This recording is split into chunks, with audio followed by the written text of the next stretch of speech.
Good morning, everybody. So before we start the ceremony, I want to welcome all the guest monk who are participating this morning event. Especially this monk, my long-time friend, Master Thich Minh Han, abbot of Quang Minh Temple in Chicago. So I want to please welcome him. I want to say a few words in front of him. I think 2001, before even I start the temple, I was here on my first year. I was extremely sick. I didn't have support. I don't know who to contact. I don't have money to buy medicine. I don't know what to do. I'm totally confused. And then I was thinking I had to look for some help. So then I Googled and I found his temple. I sent a letter because I'm so and so, I need your support. So I remember that time, almost 23 years ago, he sent me $600 to purchase my medicine. So therefore, rest of my life, Venerable, I'm so grateful to you. Thank you so much. So your support, continuous support for the temple.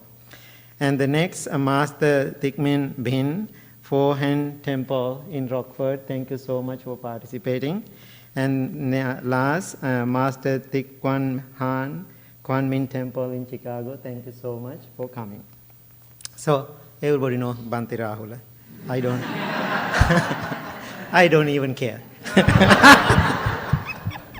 Okay. So today is a very special day of my life and also the new chapter of the Blue Lotus Buddhist Temple history. So this morning I was reflecting myself. 22 years ago, we started this temple.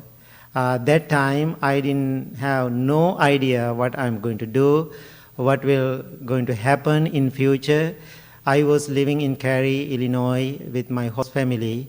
One day I had the thought in my mind, I'm going to start a temple for the local people. So I remember I don't have people to start the temple.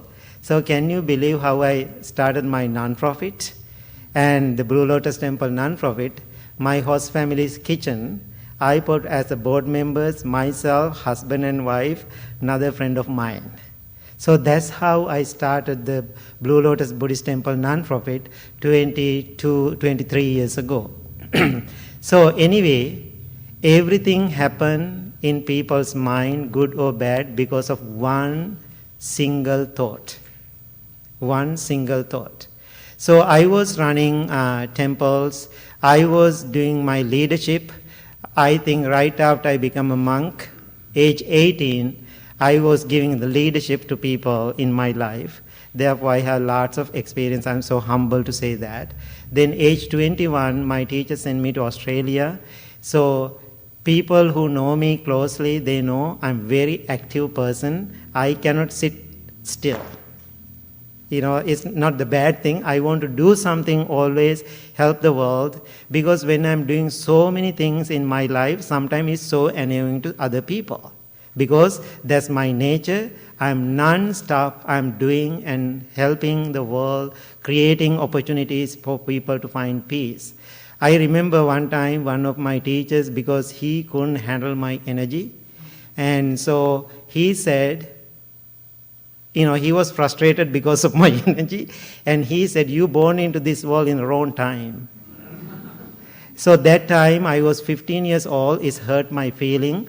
But anyway, I thought the energy I have, I am going to turn into something positive to make this world to heal and find profound peace in people's life. So going through lots of pain and struggle emotionally, mentally, and physically, this is the product. Okay, this is the product. So I had one thought in my mind, it should be the Blue Lotus Temple. So most of the traditional temples, even Sri Lankan temples, we call the Sri Lankan temples, most of the traditional Buddhists, they do I'm not against it. They do lots of rituals. Lots of rituals. Rituals are so colorful, so beautiful. We can have little entertainment, little fun and joyful. But there is no depth. Because that means we all are having little fun. So then I thought, I want to start something for people to learn the teachings of the Buddha. So that is the purpose I started the Blue Lotus Temple 23 years ago. So why I want to share this Buddha's profound message to the world. So then I go through lots of challenges and difficulties. Lots of people start to help and support after I start this. So as I said, everything happened because of one human being thoughts. Because of the thoughts. Now think about all the negative things happen in the world because of the one single thought. Somebody's mind rising a single thought is putting energy into that. It can be the negative direction, can destroy the world. Now think about the World War II. Because something happened, one human being's mind as a thought. That thought expanded and ruined so many and killed so many people, lost their lives. Now think about 3,000 years ago, Buddha was born into this world.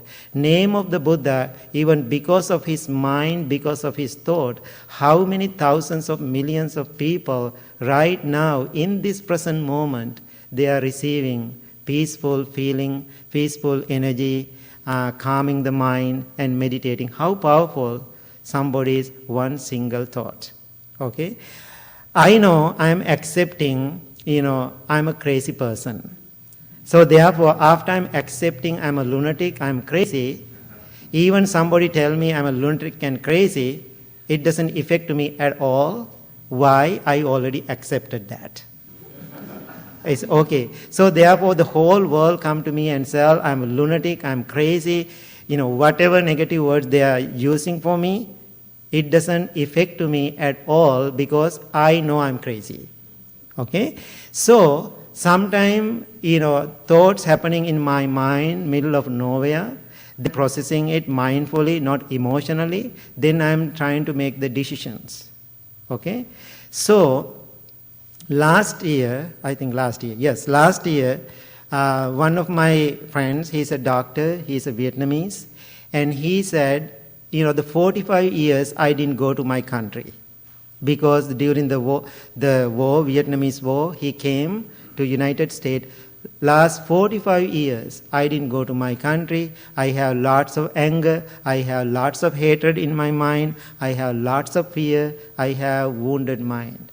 I said, Doctor, you are a wonderful human being. Let's go. I am going with you. Then right away he said, really? You are going with me? I said, if you want to go, I am going with you. Then he said, let's do that. He doesn't want to go to Vietnam, but I posed him, I asked him, let's go. Wherever your wounded mind happen, go to those places and looking at those places and people, let's heal. We both went to Vietnam. We had a really good time. Now he wants to go again. This November, we are going again. So when we are there, first thing, we were visiting Thich Nhat Hanh's ordination temple. The great master who passed away, he ordained there and also he passed away in the same temple. So we were visiting his temple. Then I saw Thich Nhat Hanh remains behind the Buddha. There is a little holy place they created. People go and offering flowers to Thich Nhat Hanh remains. So there was a man, Vietnamese man, I saw he was chanting, praying to Thich Nhat Hanh remain. And because I love him, I love his books. So therefore I have a deep connection with him because at Loyola University he was visiting Chicago. I met him 2 times in my life. Therefore a special place in my heart for this great master. Then I was respecting to his remain too. So then I was watching this Vietnamese man chanting devotionally, putting his whole heart into this. Done the chanting, he turned his head, he saw I am standing behind him. Then he bowed to me, then I start to talk to this man. So he is speaking little English. I was asking, what are you doing? Then he said, I am chanting for Thich Nhat Hanh. I said, wonderful. Then I was questioning myself why he is chanting to this, the human being who passed away and, a year ago, why he is chanting to him. What is the purpose? I was thinking about my critical thinking. So then he said, why I am chanting to Thich Nhat Hanh, he's in, like he was pointing up, he's in the heaven. But I don't know. He said he is in the heaven. Why I am chanting to him? I need this. What is this? Money. He said, why I am chanting to him? I need this. He said, using his fingers. Very interesting to me. So then I was thinking, this great master, even Martin Luther King, all those great people work together, make the peace, bring the peace to the world, but now he already left the world. Now this man using his name and praying to him, looking for money. That is the purpose of all this hard work. If if we want to make the money, then we have to consult somebody who knows how to make the money. Not me, not a Buddhist monk, not praying to the Buddha. If you are 1,000 times praying to the Buddha, asking money, Buddha never give you money. I'm very sorry to tell you, it's very disappointing, right? And so therefore don't chant to the Buddha asking money. If you are chanting to the Buddha, that means you are looking for inner peace, you are looking for the deeper wisdom. That is the purpose of chanting or whatever you are doing to the Buddha. So that moment I felt a little sad in my heart, be honest. Then I was thinking, I don't want to see this will happen at the Blue Lotus temple after I die. Somebody come to my picture like there, oh, we are chanting to Bhante Sujatha, please give me $1 million. Good luck. Sorry. I don't have that magic power to give you money. But there are lots of teaching in the Buddhism, the Buddhist teaching, how to make good money. How to make the money. Buddha instruct how to do that because he has that wisdom too. I was thinking to myself, I don't want to say this will happen at the Blue Lotus. Then I was thinking to myself, when we are driving around, I saw these big, beautiful Buddha statues. Then I was thinking to myself, thought happened in my mind, maybe I have to establish something outside the temple for people to learn what is the purpose of this Blue Lotus temple. What is the purpose? So then I thought maybe I have to establish beautiful medicine Buddha, purpose of healing. So then I was looking around the Buddha statue. Then my doctor friend, he was around, and wife, especially wife, and Bhante, do you like these statues? I said, yes, they are so beautiful, marble, Buddha. Yes, I love them. So then she can see, I really love this Buddha. Bhante, you want this? I said, yes, I really want to get one for the Buddha. Then right away she said, I will pay for you. Can you believe it was $7,000? So that family helped me. I invited them. They are not from this area. I invited them. They have a wedding today. They cannot participate. And so they said, we are going to be there in spirit, but we did the job. Please enjoy. Right? So then that's how Buddha came to the Blue Lotus temple.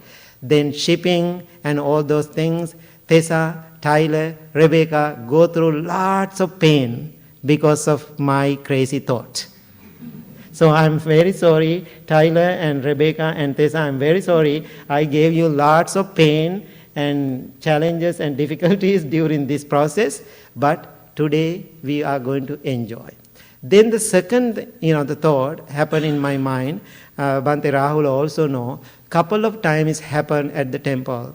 Sometimes people come to the temple middle of nowhere when we are here.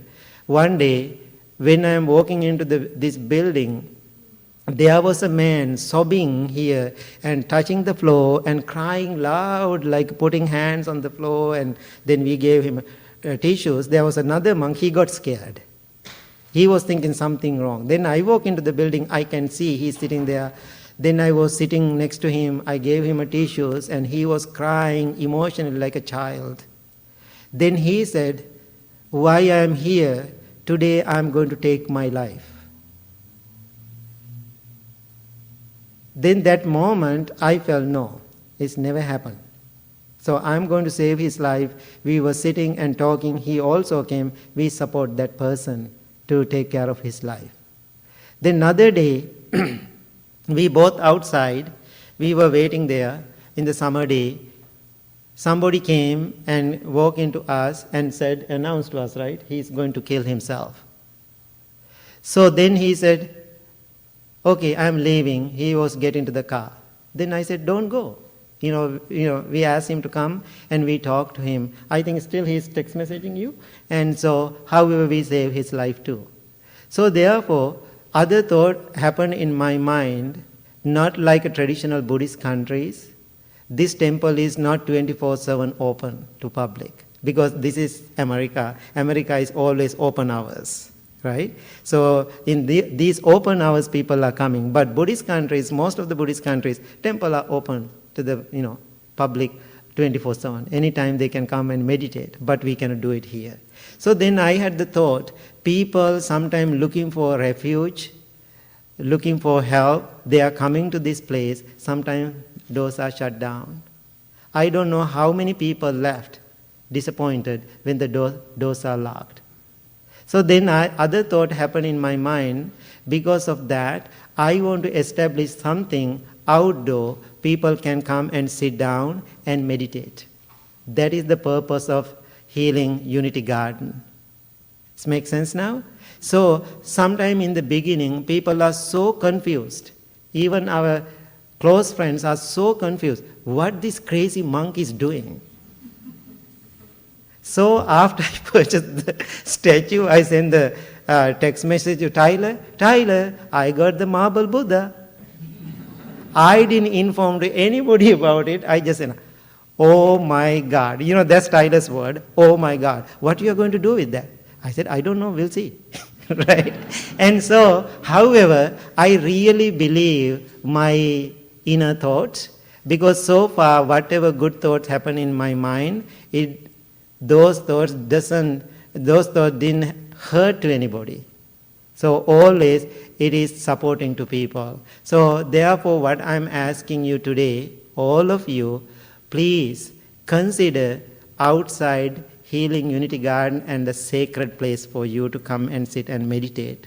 Now next Monday, coming Monday, we are doing our first candle lightation in the evening, 7 o'clock. Please come and join.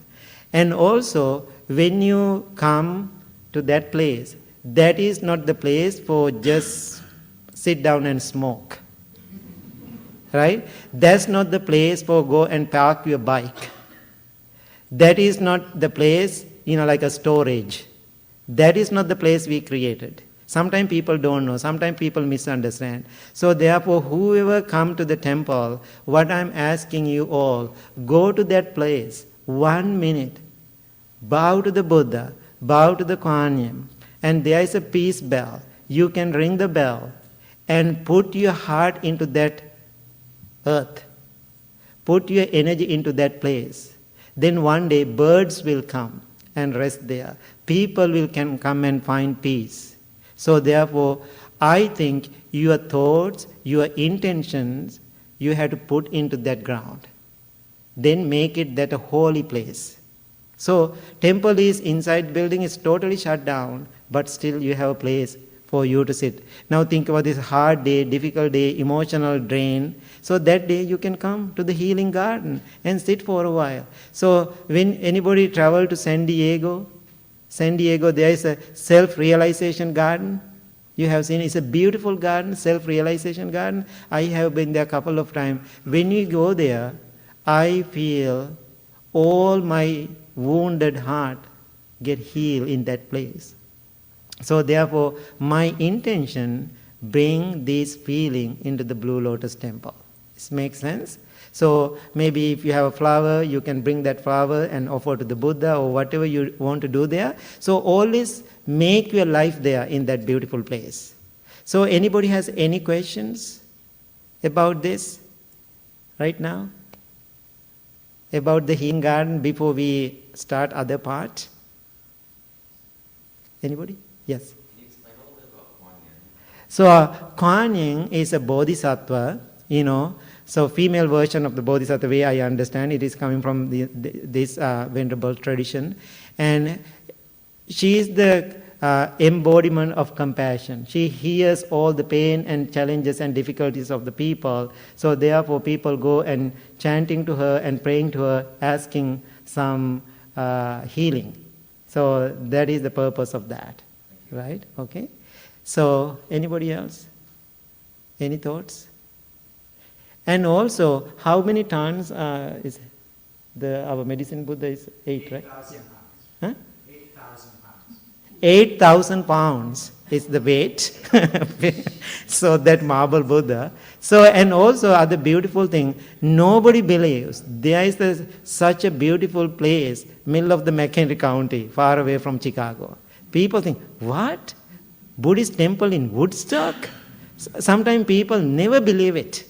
Never believe it. So therefore, I think this McHenry County people around the temple who is living here, you are the most fortunate people to have this beautiful place. So therefore, help and support with practice, whatever way you can help this place, another 1,000 years to continue this journey.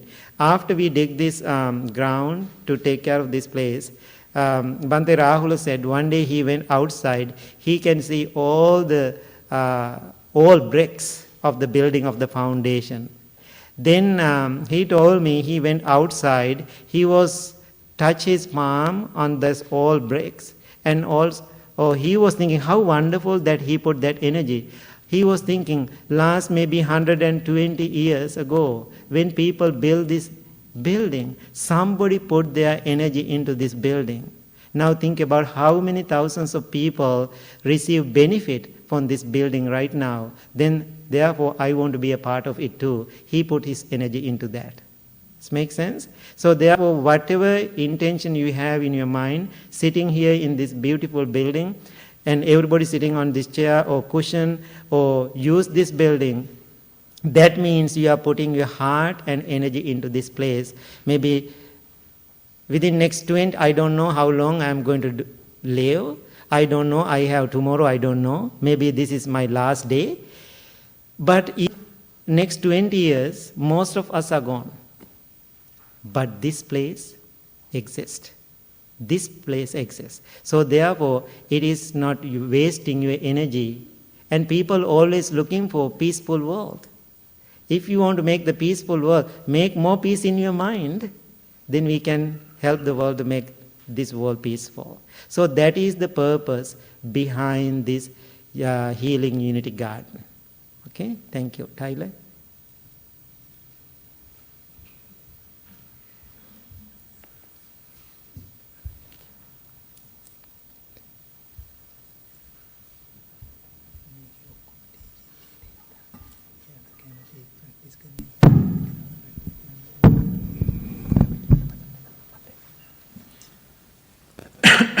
Good morning.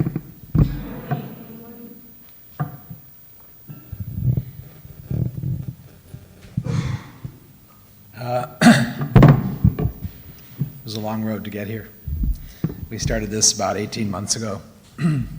And I want to start with some real deep appreciation. Rebecca, keep standing.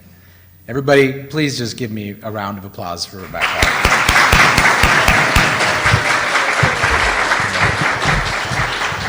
This has been a monumental effort, day in and day out, and Tessa and Rebecca and lots of people, but they're the ones who are here every day, day in and day out, navigating joy and anger and frustrated people and difficult contractors and lots of messes and walls falling down and why is that brick there and oh my God, the part didn't arrive and it's twice as much as we thought and all those things. So Really, really grateful.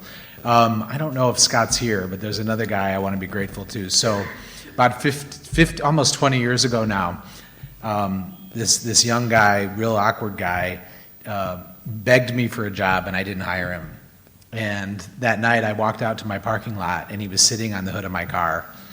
And I said, well, what are you doing there? And he goes, well, I'm just going to sit here till you hire me. And I'm like, well, I'm not hiring you. So I left. And then the next night he was sitting on the hood of my car. And about 5 days later I hired him. And he's still with me all those years later. And he's an engineer by trade and a really brilliant guy. And this has been an extraordinary effort. And he has been sort of my extension when I'm not able to be around to really get this done and meet all the people and manage all the details. So that's been a really beautiful thing, and I'm really grateful to him. I want to talk about the incredible joy and difficulty of working with Bhante. So you guys have heard me tell this story a few times, but I remember the first time I took him to buy a car, it was so frustrating because there's lots of decisions to make when you buy a car, right? Like color is a decision, right? And his answer is, well, I want it joyful. That was the color I had to find.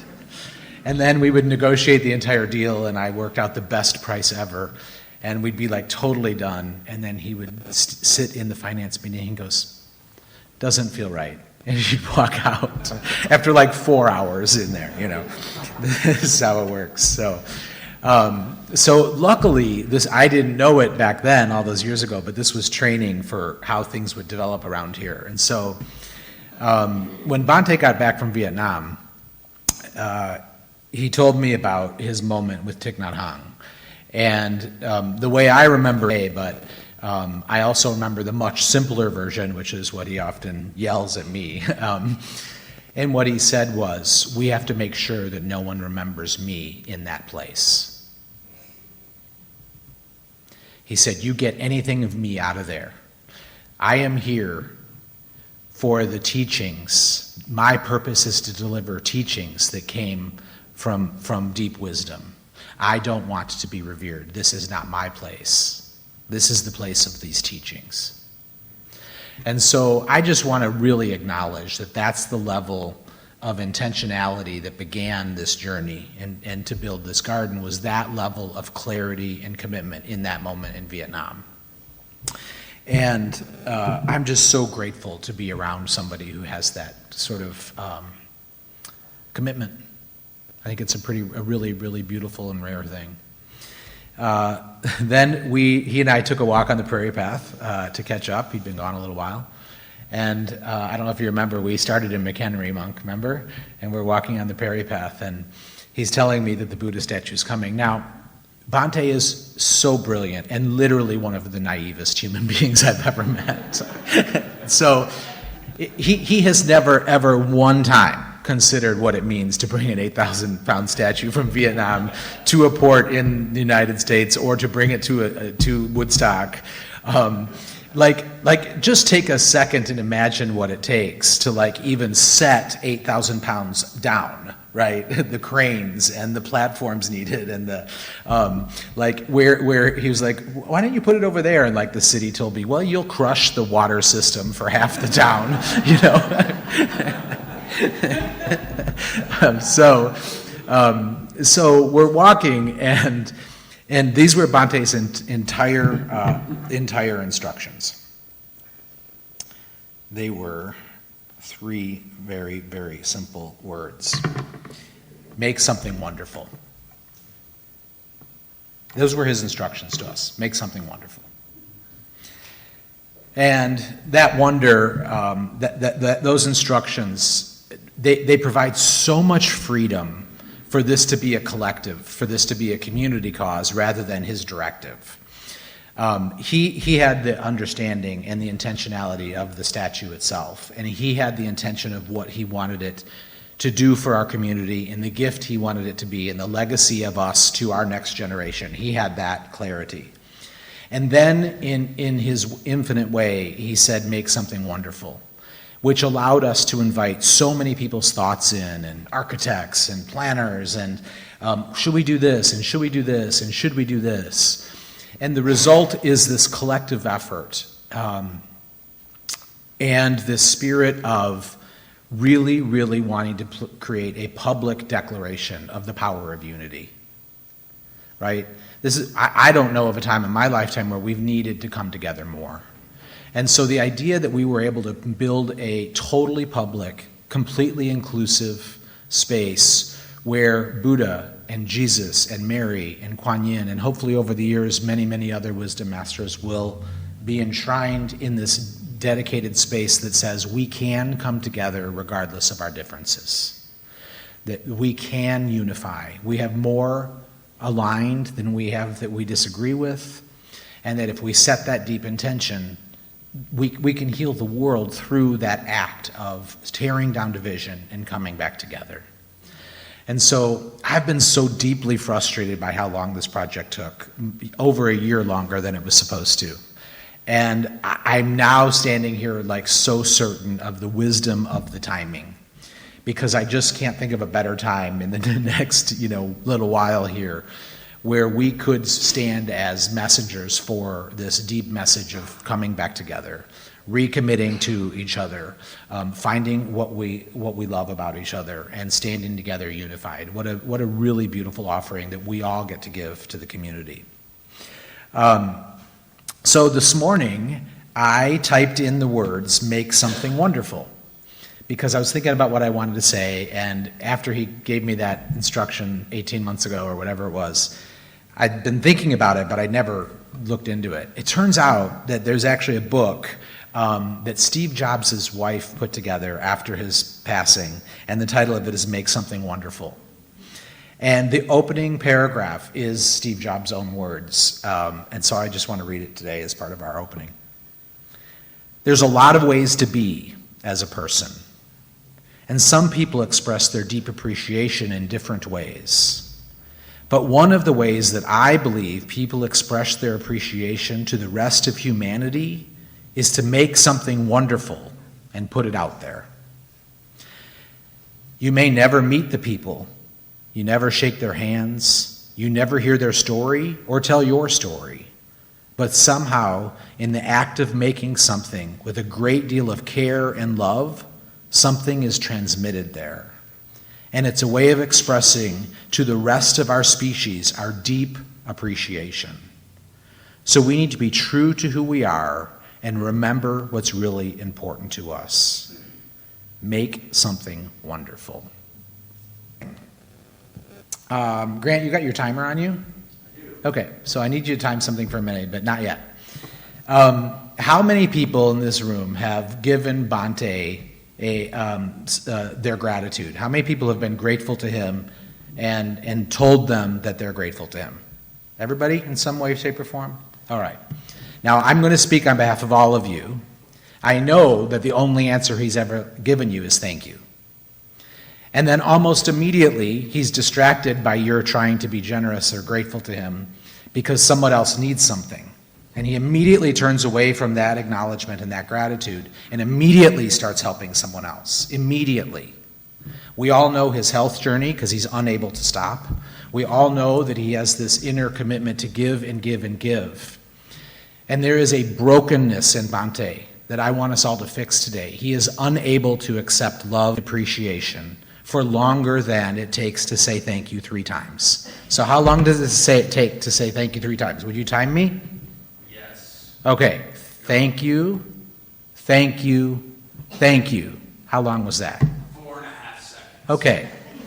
So how about we go about 5 times as much as that? Can we give this man a standing ovation for his deep heart and commitment? Can we all stand up and let's celebrate him for 5 times longer than he's ever received appreciation? On your marks, get set, go.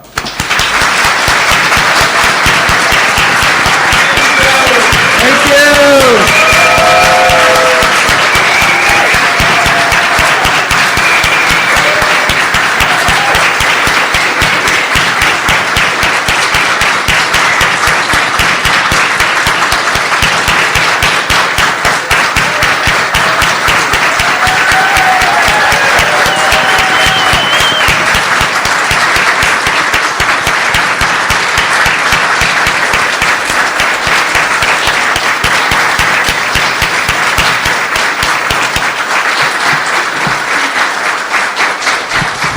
Good job. Thank you, everybody. Please be seated. Please be seated.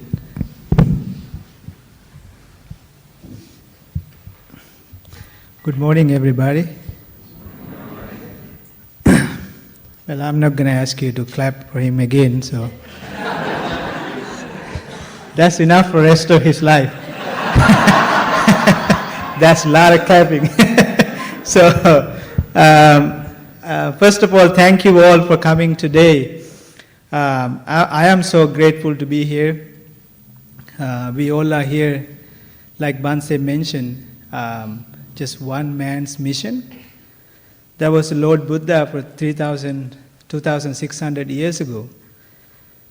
That's why we are from the other side of the world, that sitting here from different countries, monks from different practices, and you all are from different places. We all are here with one common goal, to investigate about ourselves, finding peace, love, compassion, common goal for all of us, finding happiness. So I'm grateful to the teachings of the Buddha, and I'm grateful to Bhante Sujatha that having this place open for all of us to share our wisdom and practice our wisdom. This temple is unique compared to many temples throughout the world. This is probably one of the only temple that in the whole world that has Lord Buddha is here, Jesus here, Mother Mary is here. Of course, now outside we have a Buddhist different traditional practice, so we have everything in this place. If you think about all the teachings from all the different religious practices, they all have something similar. I always compare this to taking a direction to go to one place. If you want to go to Chicago, you can get a direction for MapQuest, Google Map, Apple Map, but you will find, if you're a little cheaper, you can find to avoid toll, and then you will still go to Chicago. The different practices are having a different way of finding similar goals. I always joke about us.